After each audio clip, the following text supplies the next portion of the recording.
आप सभी को मेरा प्यार भरा नमस्कार।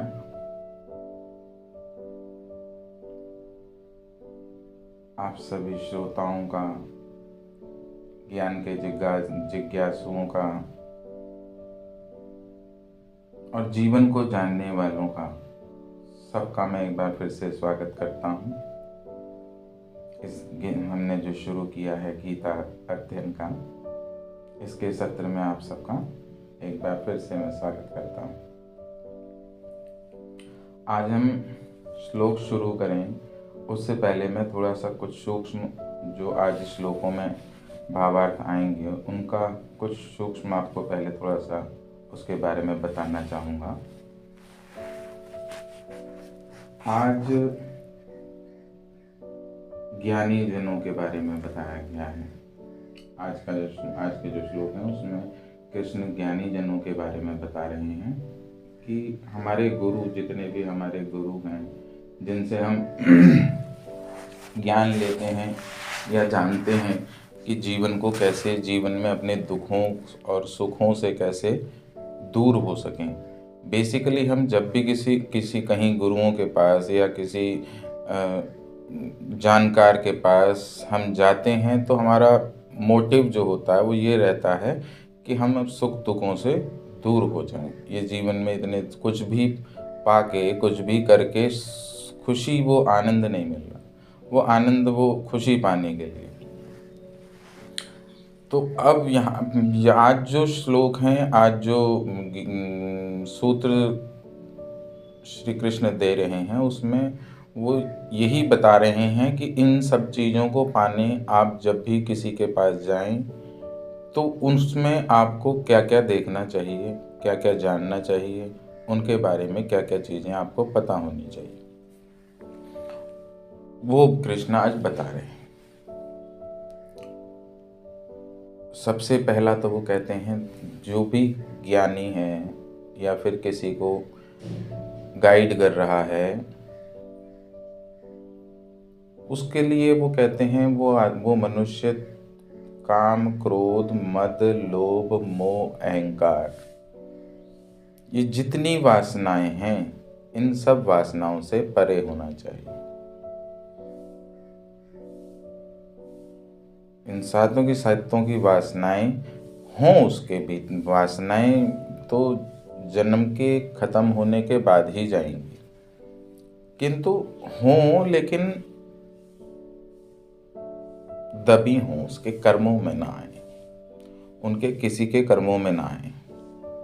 उनके जो कर्म दिख रहे हैं उसमें चाहे वो कुछ भी कर रहे हों, परंतु उसमें ये कोई भी वासना ना आए।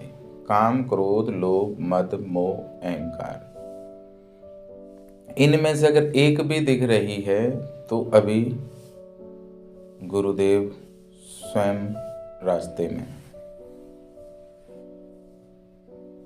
हम जितने भी अपने शास्त्रों पुराणों से उदाहरण लेते हैं, कृष्ण का लेते हैं, राम का लेते हैं, नानक का लेते हैं, मीरा का लेते हैं, कबीर का लेते हैं, हम ईसा मसीह का लेते हैं, हम मोहम्मद का भी लेते हैं, हम सबका लेते हैं, जिनका भी लेते हैं उन सब में इन चीज़ों की ये वासनाएं रहित थे, उनके अंदर ये नहीं थे। किंतु क्या आज हम जिनसे भी इन ग्रंथों की जानकारी ले रहे हैं वो इनसे विरक्त हो पाए हैं? क्योंकि कृष्ण यहाँ पे ये समझाना चाहेंगे कि चाह रहे हैं कि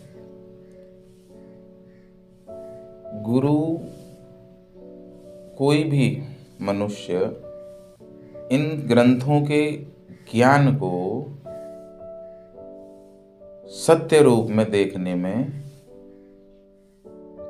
तभी सक्षम हो पाएगा जब उसकी ये वासनाएं खत्म हो जाएंगी। मान लीजिए आज आप देख रहे हैं, आज आप गीता खोल रहे हैं, उसमें आप जो मर्म देख रहे हैं वो मर्म इस समय आप में जितनी वासनाएं हैं उसके अनुरूप ही देख पाएंगे, क्योंकि आप तो सो रहे हैं ना, देख कौन रहा है? वासनाएं देख रही, इसलिए वो वैसा ही ले जाएंगे।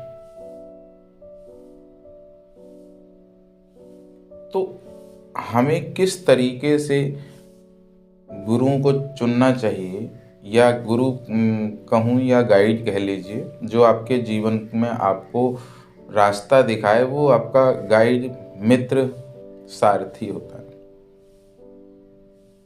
गुरु तो आपके भीतर ही आपका है, मनुष्य के भीतर ही उसका गुरु रहता है।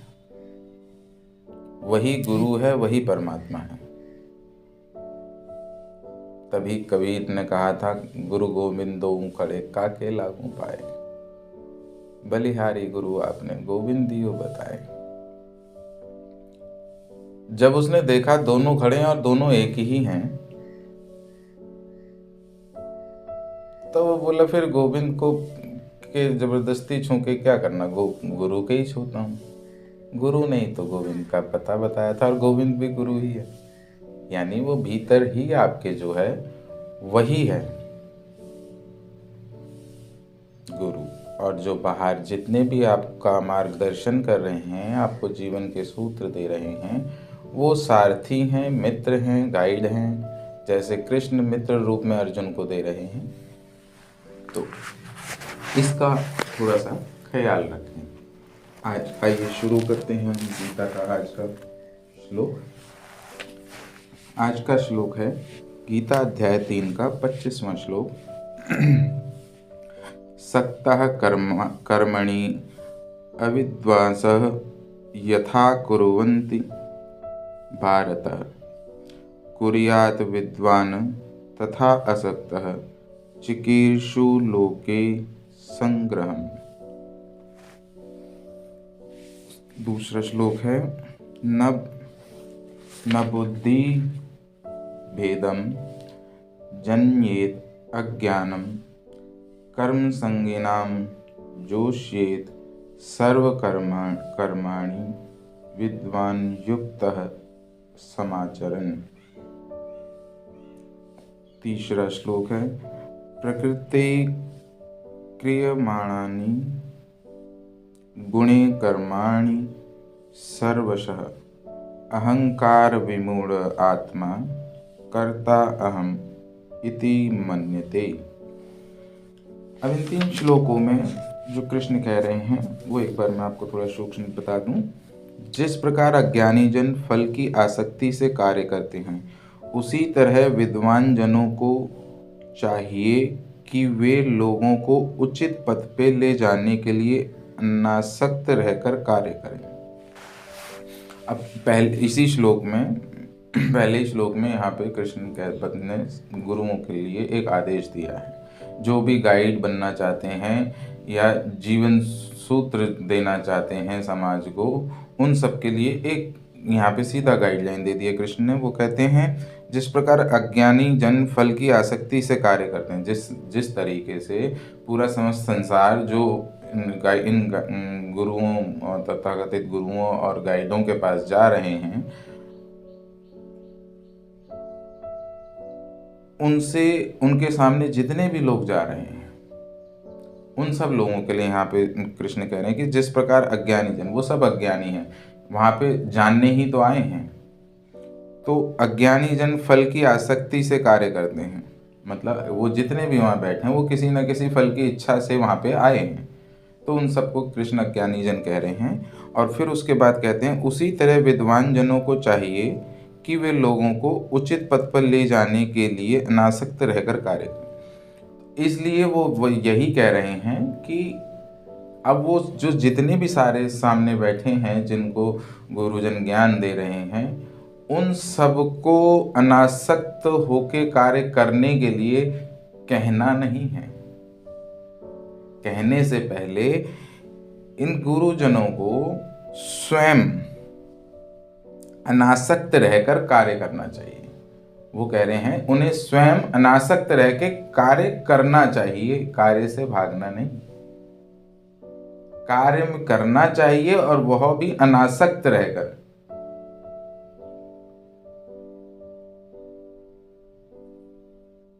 यहाँ ज़्यादातर गुरुजन श्रेष्ठ जितने भी आज हमारी दृष्टि में आते हैं, मैं किसी की आलोचना नहीं कर रहा, किंतु जो सत्य है, जो कृष्ण कह रहे हैं, वो बोलना सत्य है। और सत्य बोलने में सत्य किसी से डरता नहीं, निर्भीक निर्भय। तो यहाँ पे कृष्ण ये कह रहे हैं कि ज्ञानी जनों को ये एक उदाहरण प्रस्तुत करना चाहिए, जैसा पीछे भी उन्होंने कहा था कि ज्ञानी जनों को समस्त उन सब लोगों को दिखाने के लिए, उन सब लोगों को उस मार्ग पे लाने के लिए। आजकल सारे हमारे गुरुजन जितने भी हैं, सब अपना तो घर परिवार छोड़ के अकेले हो जाते हैं, और हम सारी जनता को समाज में रह के कार्य करने की दीक्षा देते हैं। कैसे संभव है?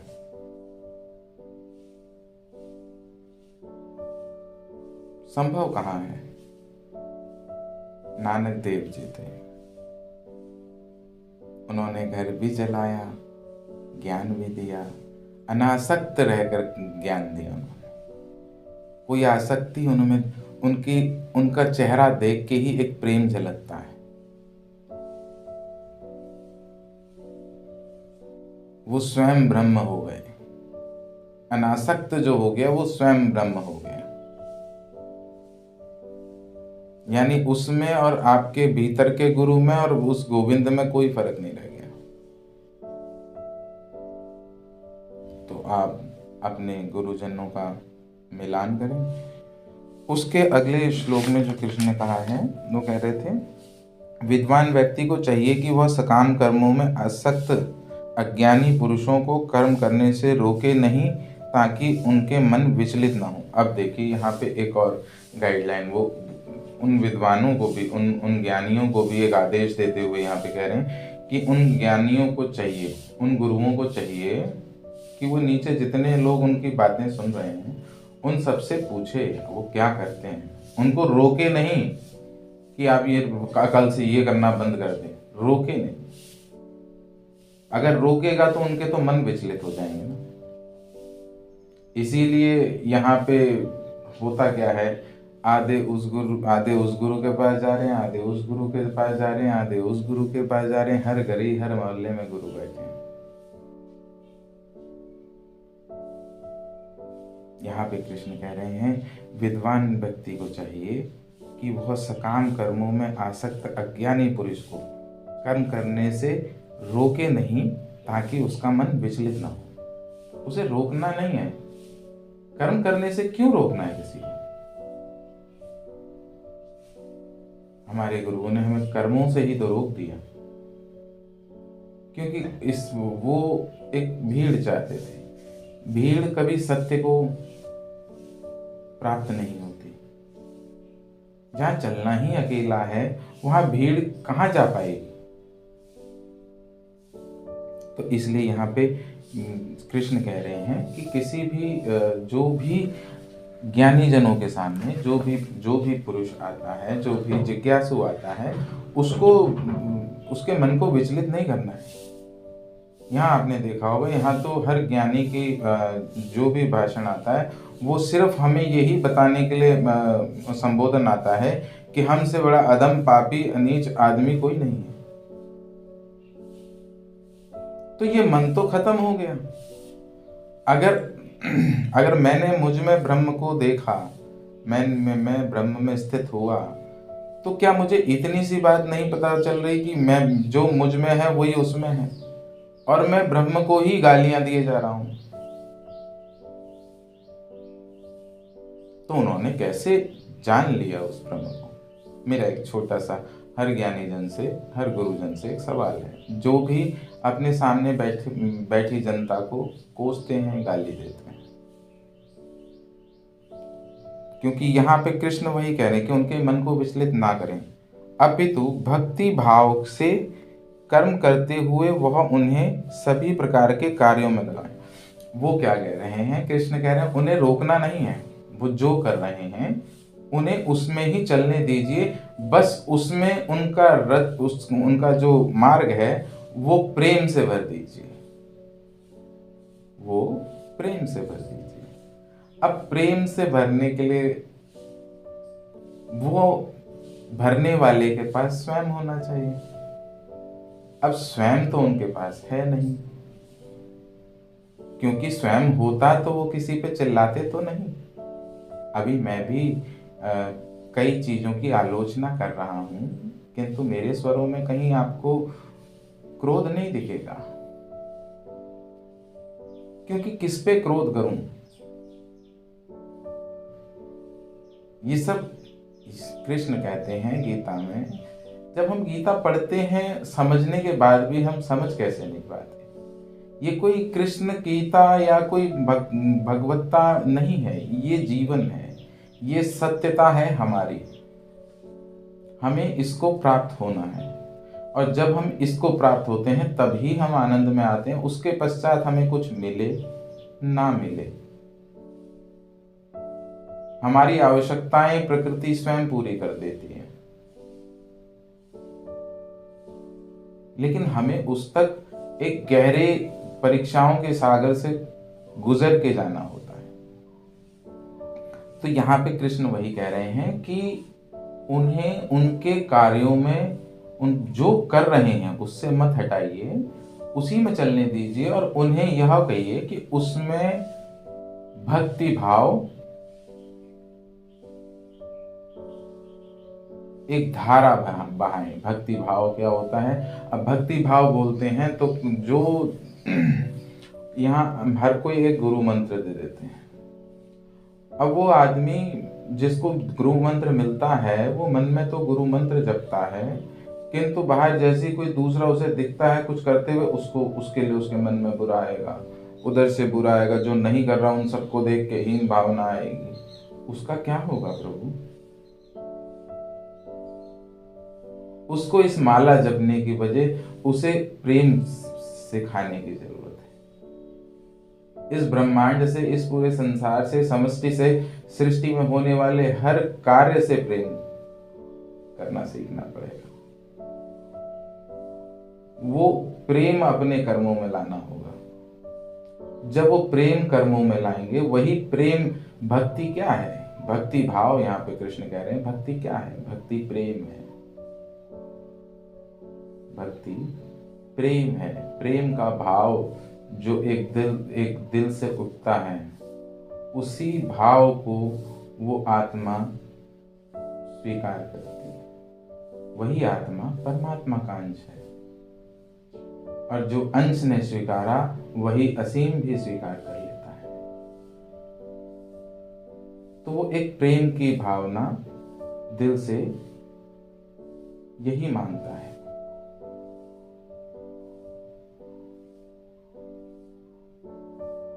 वो भाव जब उसे मिलते हैं तो वो धीरे धीरे, क्योंकि यहाँ पे हम परिस्थितियों से डर जाते हैं, हम जीवन में विचलित क्यों हो जाते हैं? हमारे पास कुछ घटना घटती है, हम कह देते हैं कि हमें दुख आ गया।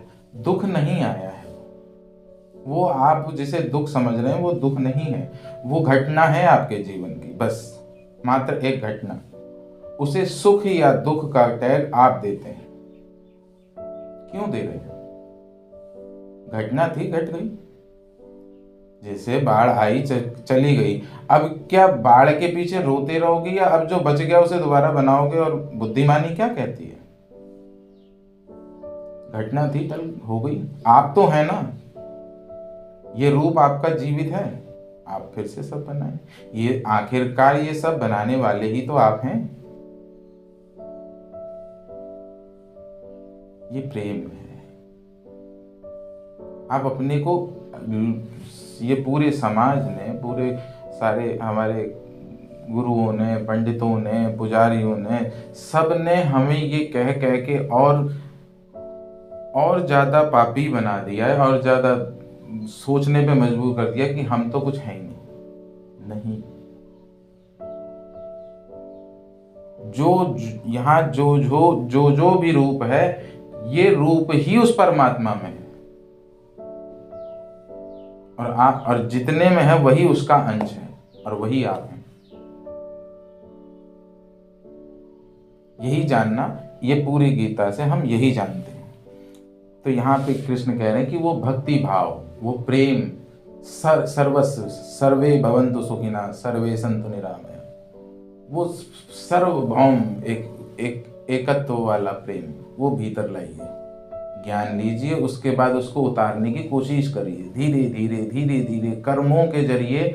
ये जो आपकी आत्मा पे, आत्म स्वभाव पे जो ऊपर से आपकी वासनाओं की जो धूल पड़ी है, ये धूल अगर मिट सकती है तो केवल कर्मों की अग्नि द्वारा।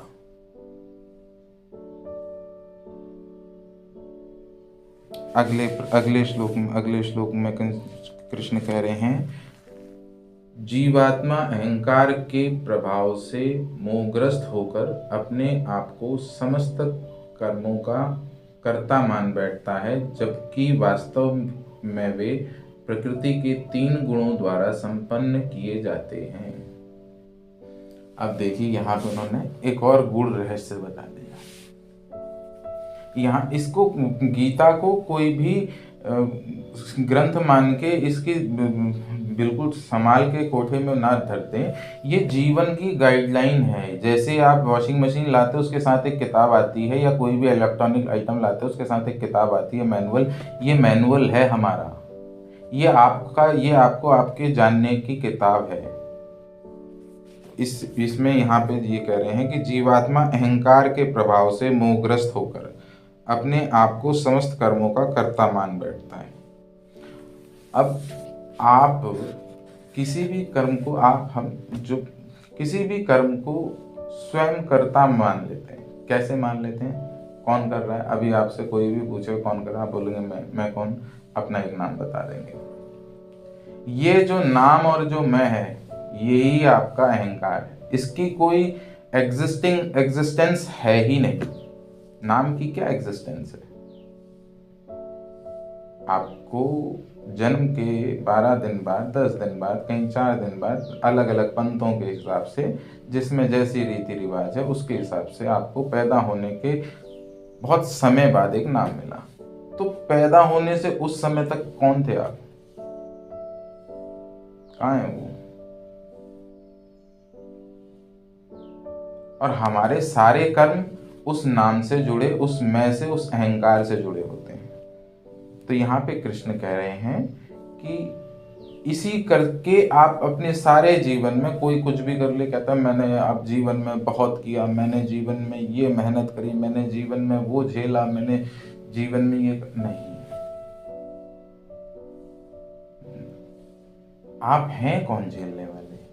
ये जो आपका शरीर है, ये जो झेल रहा है, ये सब मिट्टी का है, प्रकृति का है। आप इस पूरी मिट्टी को चलाने वाली एक ऊर्जा है। ऊर्जा भी कहना पड़ता है क्योंकि उसके लिए कोई शब्द ही नहीं है। आपके लिए कोई शब्द ही नहीं, आप शब्दातीत हैं। तो आपको कैसे किसी शब्दों में बांधा जाएगा? बस समझाने मात्र के लिए ये समझाया जाता है कि आप एक ऊर्जा हैं जिसका कोई रूप नहीं है, वो इस शरीर को चला रही है। और उसके बावजूद जब हम वो हैं, और उसके बाद हम इसे कर्ता मान बैठते हैं। कर्ता हम किसको मान रहे हैं? और हम उसको कर्ता, उसको भी तो कर्ता नहीं मान रहे, उसी को तो कर्ता मानना है। हम कर्ता किसको मान रहे हैं? एक नाम को, एक अहंकार को। उस ऊर्जा का थोड़ी ना नाम है वो तो इस रूप का, इस मिट्टी का। ये तो अभी टूटेगी, बदल जाएगी, फिर उस नाम का क्या? तो वो तो बदल जाएगी ना। तो इसलिए इसको समझें गहरा करके कि जो अंदर से जो ऊर्जा रूप में आप इस पूरे शरीर को चला रहे हैं, और ये चल किसके अनुबंध पे रहा है? ये प्रकृति रूपी मन के अनुबंध पे। मन का अपना स्वभाव है विचार उठाने का। वो विचार मस्तिष्क में जाते हैं, बुद्धि ग्रसित है वासनाओं की। तो वो सारी वासनाएं, अहंकार, काम, क्रोध, मद, लोभ, मोह, अहंकार, इसीलिए उसके बाद जो आपकी बाहर की जो प्रैक्टिकल आपका जो वो कर पाते हैं, इंद्रियों से जो आप फिर कर पाते हैं, कर्म इंद्रियों से जो भी कर्म करते हैं, वो वासनाग्रस्त हो जाता है। तो इसलिए यहाँ पे वो कह रहे हैं कि कर्ता स्वयं अपने आप को सकाम कर्मों में अपने आप को जो कर्ता मानता है, मान बैठा है, जबकि वास्तव में वे प्रकृति के तीनों गुणों द्वारा संपन्न किए जाते हैं। जबकि वे ये सारे काम, जितने भी काम आपने आज तक किए हैं, पैदा होने से लेकर अभी तक, ये सारे काम सिर्फ इन तीन गुणों द्वारा। तीन गुण कौन से हैं? वो तीन गुण हैं आपके ब्रह्मा विष्णु महेश, आप ही के भीतर है। तीन गुण कौन से हैं? रज सत तम। अब आपको इन तीन गुणों के परे होना है। ये यात्रा है गीता की, इन तीन गुणों के परे होने की।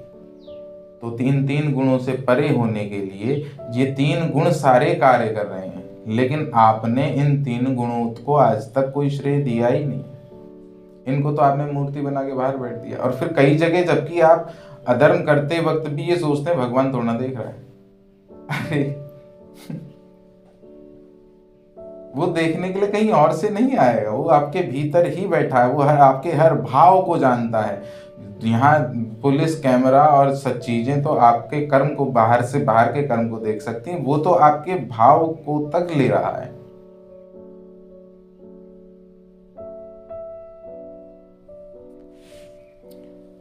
तो यहाँ पे कृष्ण ने कहा है कि जितने भी जो भी मनुष्य स्वयं को वासनाओं से ग्रसित होने के उपरांत स्वयं को कर्ता मान बैठे हैं, ऐसे मनुष्यों को, जबकि वास्तव में वो बता रहे हैं कि ये कर्म कर कौन रहा है? ये कर्म को कर रहे हैं सिर्फ तीन गुण, रज सत और तम। अब आगे इन गुणों की चीजों को और कार्यों को कृष्ण बताएंगे, हम उसी आगे के सत्र में जानेंगे। और तब तक के लिए इजाज़त चाहूँगा आपसे। आशा करता हूँ कुछ आपको समझ में आया होगा।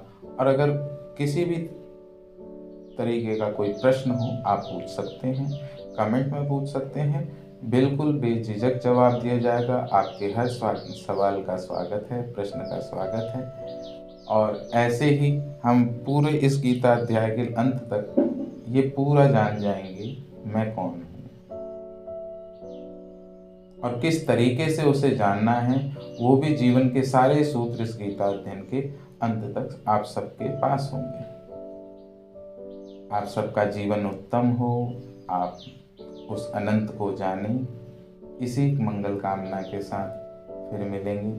और एक जरूरी बात कहना चाह रहा था।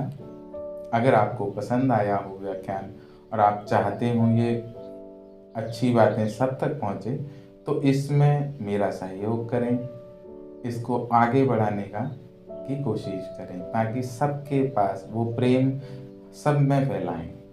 जो प्रेम मैं बांटने निकला हूँ, वो प्रेम सब में फैलाएं। और इसको लाइक करें, शेयर करें और सब्सक्राइब करें। आप सबको बहुत बहुत प्यार भरा नमस्कार। धन्यवाद। जय श्री कृष्ण।